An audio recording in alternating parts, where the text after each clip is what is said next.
Uh, I'm going to try to cover 3 points in these brief remarks. First, why even before the pandemic, the country was polarized and the November election was at the pivot of the political battles underway. Second, how the COVID-19 crisis has intensified everything and heightened the stakes. And last, some ideas about how to build progressive power in the course of the next 6 or 8 months. So if we had endless time to talk about why Trump had come to power and what's at stake, I'd start in 1619 with the origins of this country and the enslavement of people of African descent and the genocide of Native Americans and the building of this country's capitalist system. But since we don't have endless time, I'm going to start closer to the moment, mostly in the last period. So Donald Trump came to power building on 40 years of backlash against the gains made by the upsurge of the 1960s. And the backlash accelerated after 2008 for 3 important reasons. One, because of the financial crisis and the recession that put additional hardship on people in the working classes and the middle classes, and sparked wide discontent. Second, the fact that this discontent and anxiety about the way the country was going was increased by the failure of the United States to be able to win any of its foreign aggressive wars. And third, the election of the first Black president sparked a lot of racial anxieties among many whites who for the first time were realizing that the demographics of this country were changing rapidly and the proportion of peoples of color was growing, and down the road, this would become a majority people of color country. In that context, the right wing forged a winning coalition anchored in the most reactionary sections of the ruling class, the fossil fuel industry, the military industrial complex, and a network of right wing billionaires.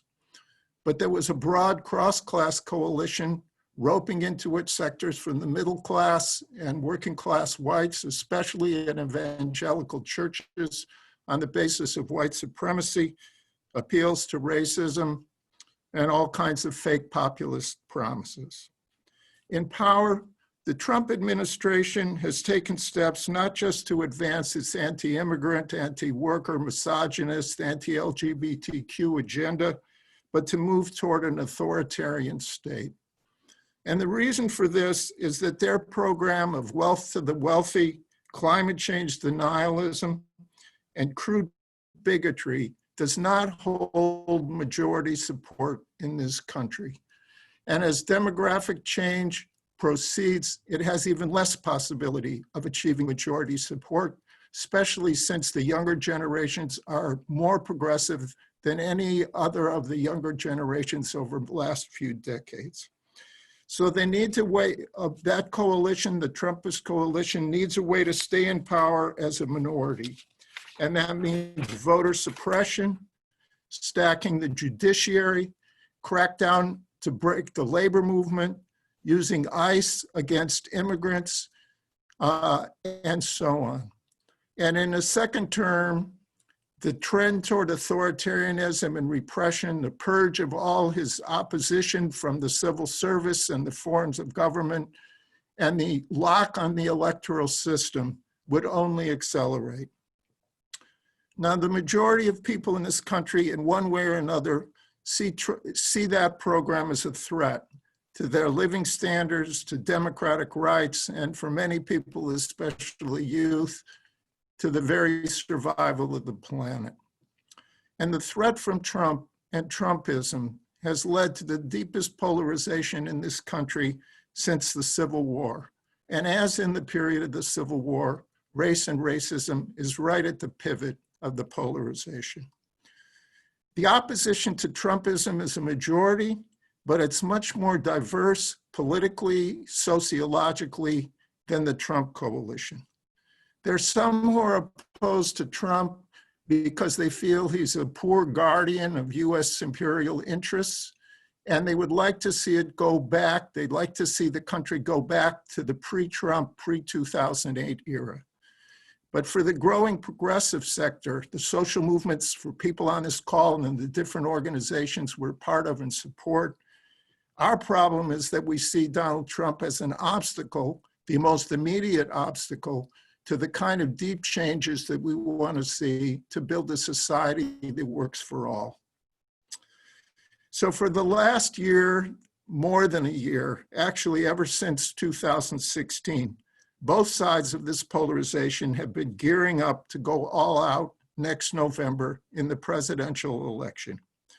Everyone expects a close election. It's all but certain that Trump will lose the popular vote. But we live in a skewed electoral system that gives disproportionate power in the Electoral College and in the Senate to small, mostly white states. So the outcome of the election will actually depend on the results in 5 to 8 battleground states. This was a situation going into this year, into 2020, and now this COVID-19 pandemic has deepened the polarization. It's created tremendous suffering and hardship, both on the public health side and on the economic survival side, increased fear and anxiety.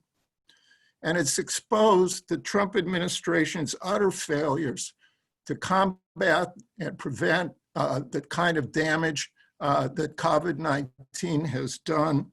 The virus would exist with or without Trump or the US government, but the level of death and infections is human-made and as a result of 2 factors.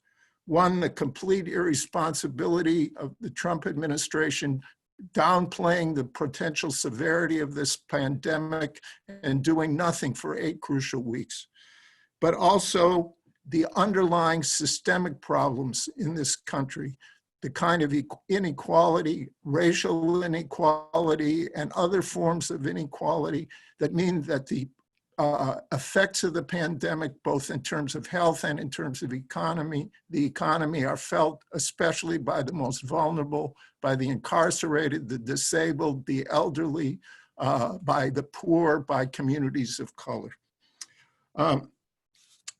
The depth of the pandemic and the reaction, the view of Trump's mishandling of it, and the increasing awareness of these structural problems means more and more people are open to radical solutions to coming out of the pandemic with changes that go in the direction of universal health care, Medicare for all, fighting climate change, a Green New Deal, a different kind of protection for workers and the poor, and a serious attempt to tackle the inequalities and injustices that underlie the structure of the system and that didn't start with Donald Trump.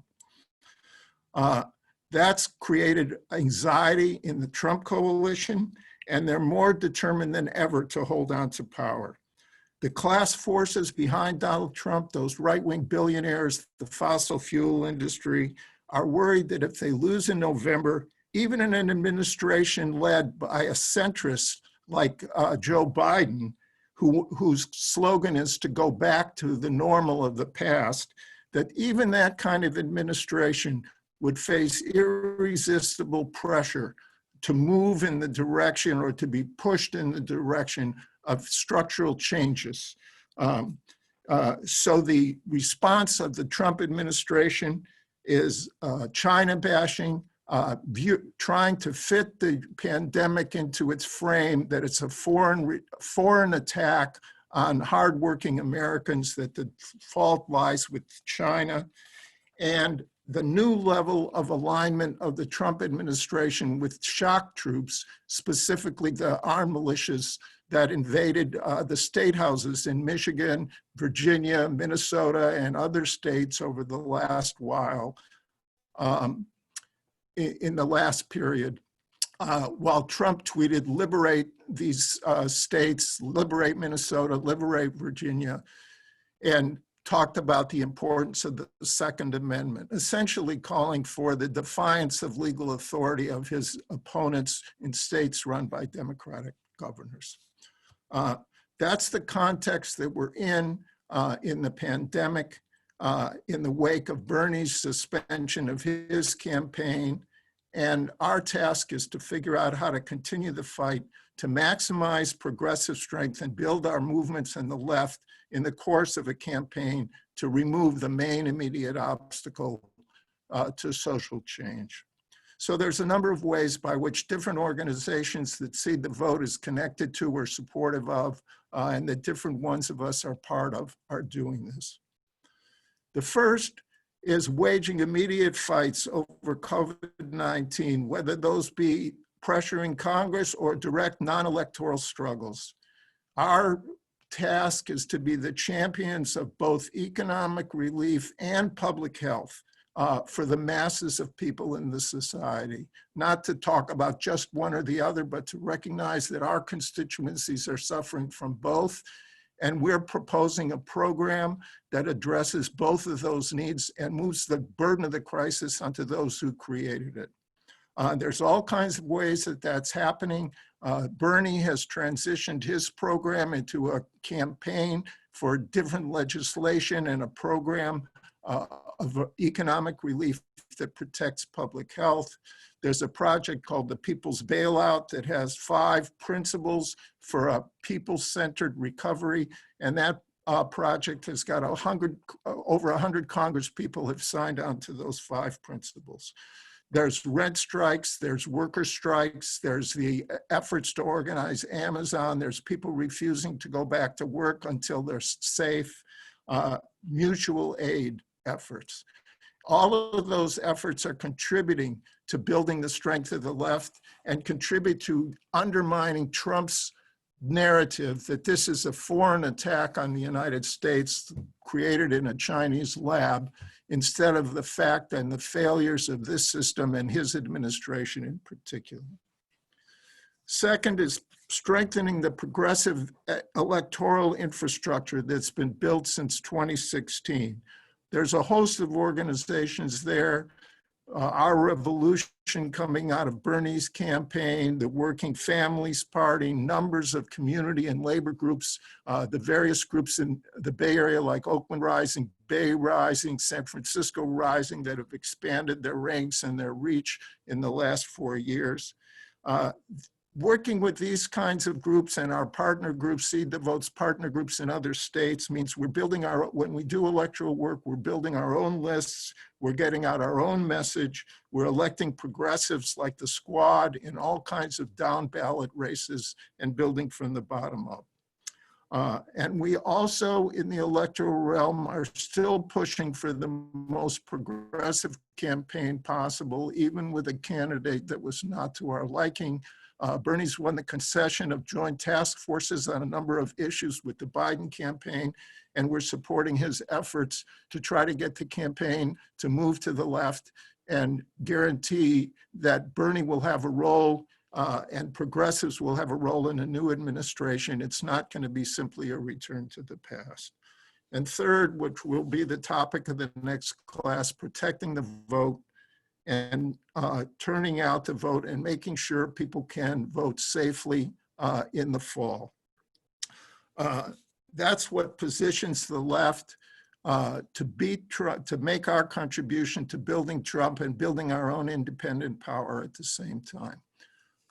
The picture that's on your screen right now is a shot that sort of concentrates everything that I've just said in what happened in Wisconsin 3-4 weeks ago in the Wisconsin election, April 7th. This gym is at John Marshall High School in Milwaukee, Wisconsin that I graduated from in 1964. So this is personal for me as well as political.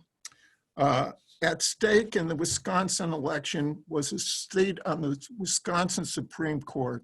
There was a Trump-backed Republican conservative who had been the incumbent, and he was running for re-election. He was challenged by a liberal Democratic woman. The governor of the state, a Democrat, issued a declaration to postpone the election because of the pandemic. It was too dangerous for people to vote. The Republicans went to court and got the Wisconsin Supreme Court, including the judge who was running for re-election, to rule the declaration illegal, and the vote had to proceed.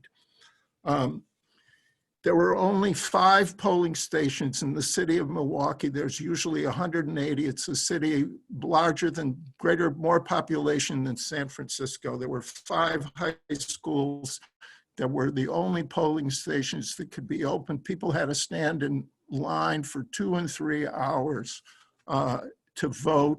Milwaukee has the highest proportion of African Americans and Latinos of any part of the state. And the result was that in the high school gym where I used to play basketball and graduated a month before Mississippi summer, before Goodman, Cheney, and Schwerner were murdered in Mississippi in the prelude to 1964 and 1965 Selma and the passage of the Voting Rights Act. In 2020, people again, right in my high school, had to risk their lives in order to vote. The Republicans were certain that forcing people to do this and voter suppression and not disallowing, the courts also disallowed lengthier time to get absentee ballots would ensure their victory. But lo and behold, in another thing like the 1960s, they lost. The woman who was challenging the incumbent won the election by 160,000 votes because of a kind of massive voter registration, voter protection, and voter turnout effort, as well as by the courage of the people who stood in line to vote. And that's what we have to duplicate in all 50 states in November. Thanks.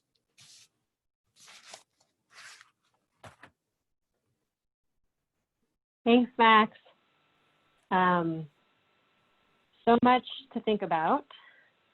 And, you know, there may be some more questions formulating right now. I will say we have about, if we want to stick to time, about 5 minutes for the Q&A at this point, although we'll get to continue the discussion in small groups. And we have a nice block of questions from Isaac. So I'm actually wondering, Isaac, if you would be up for for saying your questions out loud for a different voice in the room. And then Max, of those 3 there, you can sort of take whatever you want for the next 5 minutes. Thanks, Rose. Thanks for that, Max. Yeah, I think I typed it in early. I think you spoke to some of it. I was just curious around how we can think about these different elements of the Trump coalition that you named in relationship to these various economic stimuluses that are being fought over and distributed or outward from Congress. So like, yeah, like my question says is, when we think about the economics of this thing as it relates to the social and political, how could or should we be thinking about particularly these billionaires who are moving in and around him? Okay, well, I think a few points on that. Many people have heard the phrase disaster capitalism. Naomi Klein has written about it extensively. The idea that when there's a crisis, that's the time when big changes can be made, and a political force that can move in there and use the crisis to reshape the society in their interest. And that's what happens in a crisis.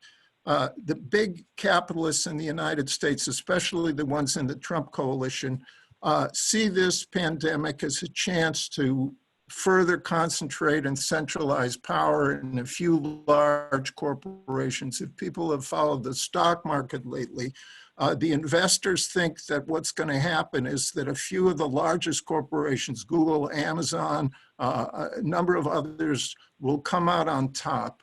And they'll use the crisis to gobble up smaller businesses, all the mom and pop stores, middle-sized businesses, and that they can create a structural shift toward an even more unequal situation than we have now and concentrate even more power and wealth in the 1%. What they're most afraid of is programs that start to move in the direction of something that would institutionalize protections for workers. Things like what has happened in some of the European countries, where the social support is that people can keep their jobs, they don't have to go to work, but their income is guaranteed. Or things like a moratorium on evictions, universal health care, all kinds of things that might build in a structure that is more favorable to working people. There are about 100 people in Congress. That's about half of the Democratic Party delegation in the House, and a number of people in the Senate who are pretty consistently pushing for the kind of things that go with the 5 principles of the People's Bailout. Then there's a number of Democrats who are on the fence and vacillating. And then, of course, the Republicans are dragging their feet at every single thing. They've created things for small business that aren't working, and it's going to upper class, larger business and so on. So it's quite a fight, and every bit of pressure from our end is needed.